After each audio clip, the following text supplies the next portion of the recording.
तो दोस्तों, जैसे कि हमने वादा किया था कि हम आज फिर आप सब लोगों से मुलाकात करेंगे, तो अपने वादे के मुताबिक हम लोग हाजिर हैं। एक बार जोरदार तालियां हो जाएं हमारे सब लाफ्टर चैंपियंस के लिए। अब कैमरामैन से मेरी गुजारिश है कि सीधा जो कैमरा है अलबेला साहब के मुंह पे मारा जाए। अब मुस्कुराहट आ गई, लेकिन ये काफी देर से इनका मन था, इनका मन ना वो वाली भुआ की तरह हो गया था जिसके पति को सम्मान नहीं मिलता ना शादी में। अलबेला मेरा भाई, जोरदार तालियां अलबेला के लिए। देखो, आदमी को 24 घंटे मस्त रहना चाहिए, फालतू बातों में कोई मतलब नहीं है। अभी एहसान भाई कह रहे थे, बोले मैं 24 देश गया। होता है, लड़कियां ज्यादा कहती है ऐसे, मैं अमेरिका गई, मैं न्यूजीलैंड गई, मैं लंदन गई।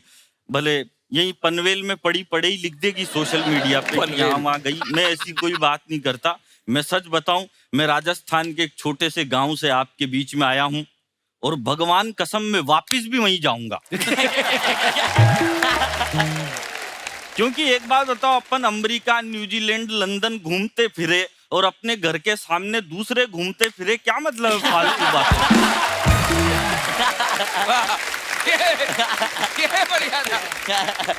देखो क्या है कपिल भाई, हम कवि लोग हैं, हम 50% पागल होते हैं। अरे नहीं नहीं भाई, आप 100% हो।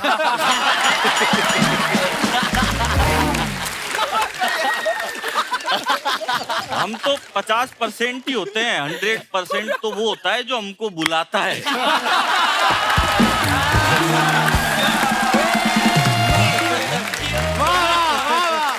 बात है।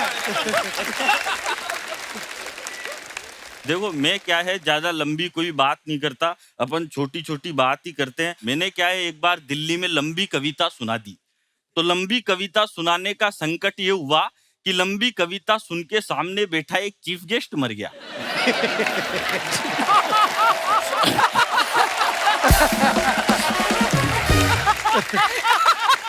बैठ गया। हंसने की बात नहीं है, बात ये है कि पुलिस मेरे को पकड़ के अदालत में ले गई। बोले तूने ज्यादा लंबी कविता सुना के हमारे चीफ गेस्ट को मार दिया, अब तुझे फांसी पे लटकाया जाएगा। तेरी कोई अंतिम इच्छा हो तो बता। मैंने कहा जज साहब, वो चीफ गेस्ट तो मेरी आधी कविता सुन के ही मर गया, अब मैं आपको पूरी कविता सुनाना चाहता हूँ।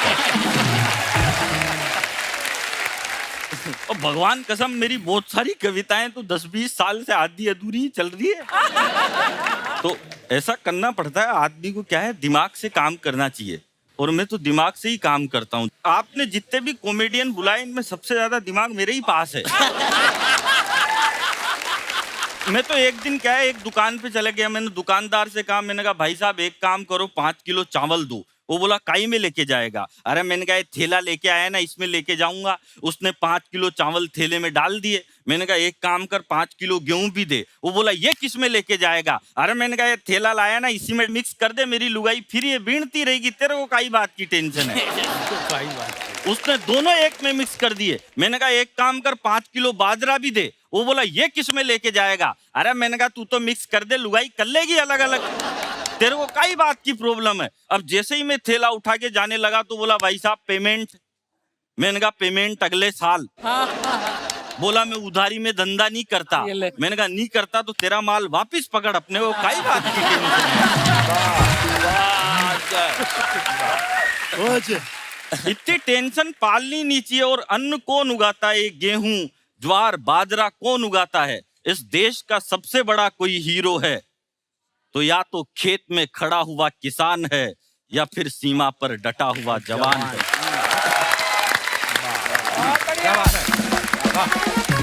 बहुत बहुत धन्यवाद।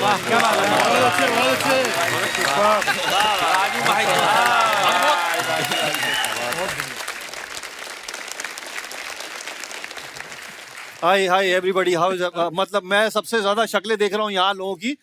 ये लोग सोच रहे हैं इतना तो रहेगा नहीं, तो मेहनत क्यों कर रहे हैं? क्या रहमान भाई सच बोलने लगे आप। मैं सबके जोक के बाद एक महिला को देख रहा हूँ, वो लिख रही है। मौत का फरिश्ता होता ना कि तू तो मरा, ये तो जाएगा। तो हाँ, वो लिख रही है हमारे ये चैनल से, रहमान भाई चैनल से। हाँ, मैं आपका बहुत सम्मान करता हूँ। तो उर्दू की जो मैं बताता हूँ, मेरे घर से कॉमेडी शुरू हुई। पर रहमान भाई सॉरी मैं बीच में टोक रहा हूँ, पर आपकी उर्दू जो है जी। वो इतनी कमाल की है, लफ्ज की नॉलेज होना, उसको प्रोनाउंस करना, जो हमारा प्रोनाउंस भी गलत हो गया।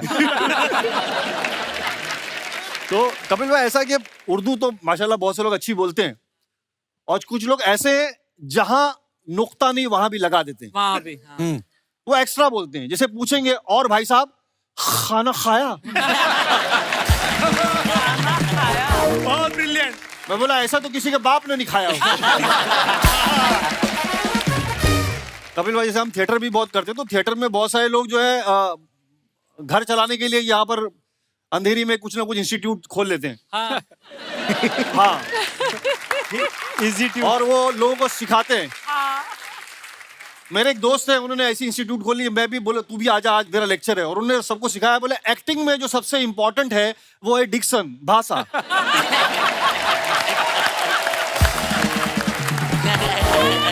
बोले भाषा मतलब जो तेरे पास नहीं है। तो उर्दू की बात चली तो मैंने ऐसे ऑब्जर्व किया कि अगर उर्दू बोलने वाला एक आदमी, और जैसे मेरा मुंबईया कैरेक्टर भी बहुत मशहूर है, अगर झगड़ा हो रहा है आपस में और एक मुंबई वाला उसको ट्रांसलेट कर रहा है, तो एक उर्दू वाला उससे कहता है कि मोहतरम आपकी बदतमीजियां और बदकलामियां शबो रोज बढ़ती जा रही है। वाह वाह वाह। वाह। तो बोलता बोला क्या, बोला रात दिन बहुत पका रेला छोटे। बोले मोहतरम अपने दस्ते पा को हमारे रुखे ज़ैबा की जानिब से हटा लीजिए। बोले क्या, बोले खजुए मुंह पे से हाथ हटा। वाह वाह वाह, क्या बात है, बहुत बढ़िया। और हमारे घर से उर्दू शुरू होती, मेरे वालिद साहब टीचर संस्कृत भी पढ़ाते थे, मतलब उनको तो उर्दू मैंने सीखी, और बड़ा शायराना माहौल था घर में, क्योंकि नाम ही शायराना रखे थे। क्या? मैं सबसे बड़ा रहमान, फिर इरफान, अच्छा फिर रिजवान, अच्छा फिर इमरान, फिर एहसान, फिर फैजान।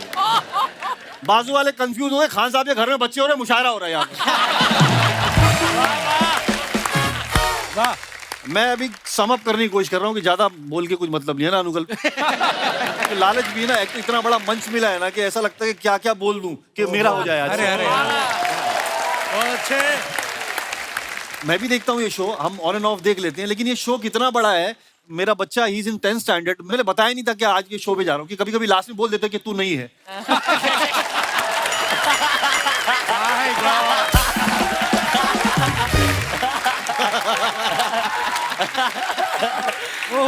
और अभी भी बताना मत, ये एडिट में भी काट देते हैं। देख भाई, ठाकुर बहुत कटु भाई भाई, मेरी पूरी पूरी एंट्री कटी हुई है। तेरी किसी और वजह से कटी थी। नहीं। ऑन सीरियस नोट कपिल भाई, मतलब मैं ऐसे ही घर में बताया, मैंने बच्चे को बताया कि पता आज मैं कहाँ जा रहा हूँ। मैंने बोला कि मैं द कपिल शर्मा शो पे जा रहा हूँ, कसम खुदा की बता रहा हूँ। मेरा बच्चा रोने लगा, वो रोने लगा क्योंकि इतने टाइम से उसने मेरे को घर पे बैठा हुआ देखा है। उसको लगा अब टीवी पे दिखेगा भी तो द कपिल शर्मा शो में, तो ही स्टार्टेड कराएगी। बस ये बात है। लव यू भाई। तो मैं यहाँ आया, मेरा अचीवमेंट है, मैं इतना समझ रहा हूँ। रहमान भाई क्या बात है, बहुत बढ़िया। मैं बाखुदा बता रहा हूँ। तो मैं कपिल भाई हम राजू भाई के साथ एक किस्सा बता रहा हूँ जो रियल इंसिडेंट है। हम मिडिल ईस्ट में कहीं शो कर रहे थे, और इत्तेफाक से सारा सब क्लियर करके हम लोग आए, बैगेज वैगेज, तो बाहर निकले तो वहाँ जो है अरबिक जो पुलिस होती है ना, वो बड़ी सख्त होती है, उनकी लैंग्वेज भी अलग है। उसने देख लिया हम लोग को, और उसने मुझे छोड़ के राजू भाई को पकड़ा। ताल खेना ईशानदा आफ्ता ईशानता। राजू भाई बोलते तेरे को समझ में आ रहा है? मैं उतना मुसलमान नहीं हूँ।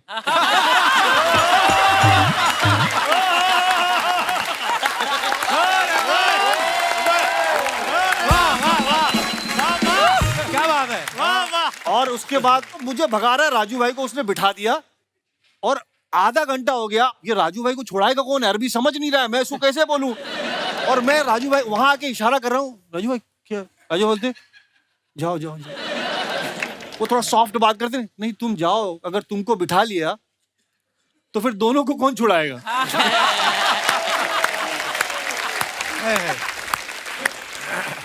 ऑर्गेनाइजर आए और किस्सा तमाम।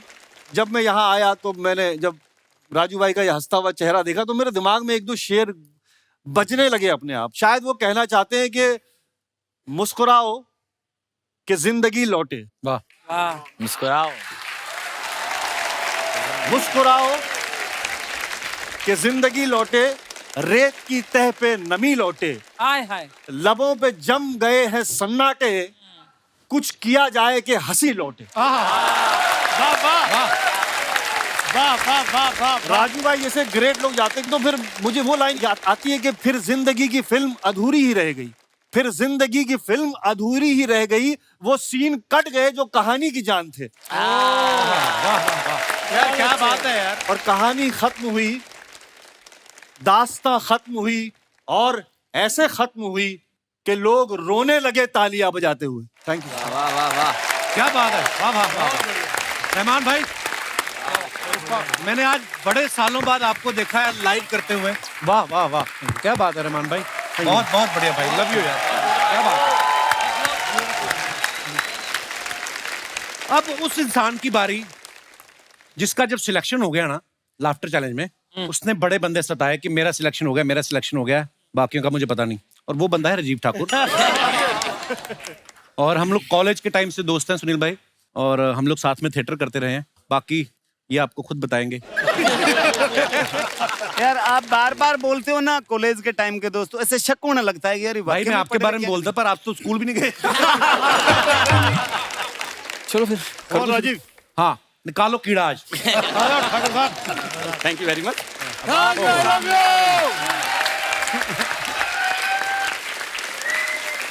बड़ा शुक्रिया आपका। तो अर्चना जी, मैं अभी यहाँ बैठा था जो देख रहा था, तो मैं ना वैसे मन में सोच रहा था कि जिंदगी में जितनी भी खूबसूरत और लेविश चीजें हैं वो महिलाओं के हिस्से में आई हैं। हाँ। मर्दों के हिस्से में नहीं आई। क्यों?